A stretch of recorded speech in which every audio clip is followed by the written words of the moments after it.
Final layer of atmosphere is exosphere.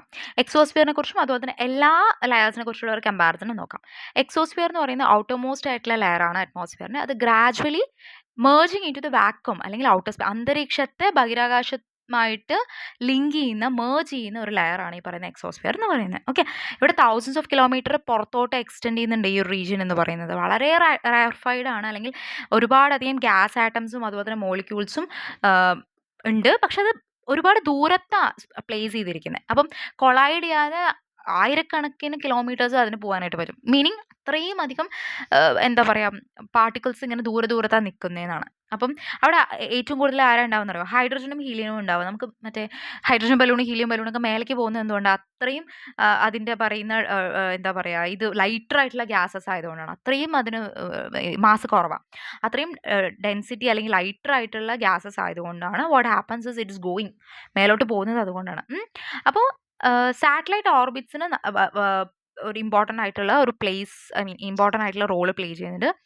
Lighter ഗ്യാസസിനെ സ്പേസിലോട്ട് വിടുന്നുണ്ട്. And also this is actually the final boundary of the earth's atmosphere. Earth's അറ്റ്മോസ്ഫിയറിൻ്റെ ഏറ്റവും അറ്റം, തുമ്പ്, അവസാനമാണ്. എന്നിട്ട് ഇന്റർപ്ലാനറ്ററി ആയിട്ടുള്ള സ്പേസസ്, ഇന്റർപ്ലാനറ്ററി എന്ന് പറഞ്ഞാൽ ഓർബിറ്റ്സ്, ആസ്ട്രോയിഡ്സ്, അങ്ങനെയുള്ള സംഭവങ്ങളിലെ അതിലോട്ട് കണക്റ്റ് ആവുന്ന ഒരു ലെയറിനെയാണ് ഈ പറയുന്ന ലാസ്റ്റ് എക്സോസ്ഫിയർ. അപ്പോൾ നമുക്ക് എല്ലാ ലെയേഴ്സും ഒന്ന് ജസ്റ്റ് ഓടിച്ചു പോവാം. ട്രോപ്പോസ്ഫിയർ എന്ന് പറയുന്നത് എന്താണ്? നോർമൽ ആബ്സ്ട്രേറ്റ് ആണ്. അവിടെ തിക്നെസ് എന്ന് പറയുന്നത് 0.13 തിക്കർ അറ്റ് ദ ഇക്വേറ്റർ ആണ്. ഏറ്റവും കൂടുതൽ തിക്കർ അറ്റ് ദ ഇക്വേറ്റർ ആണ്. 75% അറ്റ്മോസ്ഫിയറിക് മാസ് അവിടെയാണ്. അത് മനസ്സിലാക്കാം. ഏറ്റവും കൂടുതൽ അറ്റ്മോസ്ഫിയറിക് മാസ് കിടക്കുന്നത് ഇവിടെയാണ്, ട്രോപ്പോസ്ഫിയറിൽ. കാരണം എന്താ, ബാക്കിയുള്ളവിടെയൊന്നും ഇത്രയും കോമ്പോസിഷൻ ഇല്ല.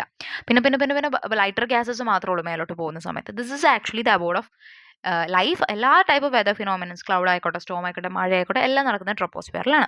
സ്ട്രാറ്റോസ്ഫിയർ എന്ന് പറയുന്ന സമയത്ത് അവിടെ ഓസോണോസ്ഫിയർ ഉണ്ടെന്ന് മനസ്സിലാക്കുക. UV ഡാമേജ് പ്രിവെൻറ്റ് ചെയ്യുന്ന സംഭവങ്ങളാണെന്ന് മനസ്സിലാക്കുക. ട്രാവൽ ജെറ്റൊക്കെ അത് കൂടെയാണ്. 13 കിലോമീറ്റർ ടു 50 കിലോമീറ്റർ ആണ്. ഇവിടെ ടെമ്പറേച്ചറിൻ്റെ ഇൻവേർഷനാണ് നടക്കുന്നത്. ടെമ്പറേച്ചർ ഇൻവേർഷൻ എന്ന് പറയുന്നതിന് അതിനർത്ഥം എന്താ, മേലെ പോകുന്നതോറും ചൂട് കൂടും. പിന്നെ മെസോസ്ഫിയർ എന്ന് പറയുന്നത് അത് ഇവിടെ ഓസോൺ ലെയർ ഉള്ളതുകൊണ്ടാണ്. പിന്നെ മെസോസ്ഫിയർ എന്ന് പറയുന്നത് ഏറ്റവും തണുപ്പുള്ള ലെയർ മെസോസ്ഫിയർ ആണ്. മിറ്റിറോയിഡ്സ് എല്ലാം ബേൺ ചെയ്യുന്നത് ഇവിടെയാണ്. അതുപോലെ തന്നെ ഷൈനിങ് ആയിട്ടുള്ള ക്ലൗഡ്സ് ഉണ്ട്. തെർമോസ്ഫിയർ എന്ന് പറഞ്ഞപ്പോൾ എന്താണ്? തെർമോസ്ഫിയറിൽ അയണോസ്ഫിയർ എന്ന് പറയുന്ന ഒരു ലെയർ ഉണ്ട്. അതുപോലെ തന്നെ അറോറാസും ISS ഒക്കെ എവിടെയാണ്? നമ്മുടെ ഇന്റർനാഷണൽ സ്പേസ് സ്റ്റേഷൻസ് എവിടെയാണ്? ഓർബിറ്റ്സ് ഒക്കെ എവിടെയാണ്? എക്സോസ്ഫിയർ എന്ന് പറയുന്നത് എന്താണ്? ഔട്ടർ സ്പേസ് ആണ്. ഔട്ടർ സ്പേസിലോട്ടുള്ള ഒരു ജിയോ കൊറോണ ഉള്ള ഒരു സ്പേസാണ്. എന്ന് വെച്ചാൽ ഏറ്റവും ലൈറ്റർ ഗ്യാസസ് ആയിട്ടുള്ള ഹൈഡ്രജൻ, ഹീലിയം ഒക്കെ ഉള്ള സ്പേസിലോട്ട് ഇങ്ങനെ ചാഞ്ഞ് നിൽക്കുന്നത്, അതിൻ്റെ അപ്പുറം സ്പേസ് ആണ്. അന്തരീക്ഷത്തിൻ്റെ അവസാനത്തെ ലെയറിനാണ് എക്സോസ്ഫിയർ എന്ന് പറയുന്നത്.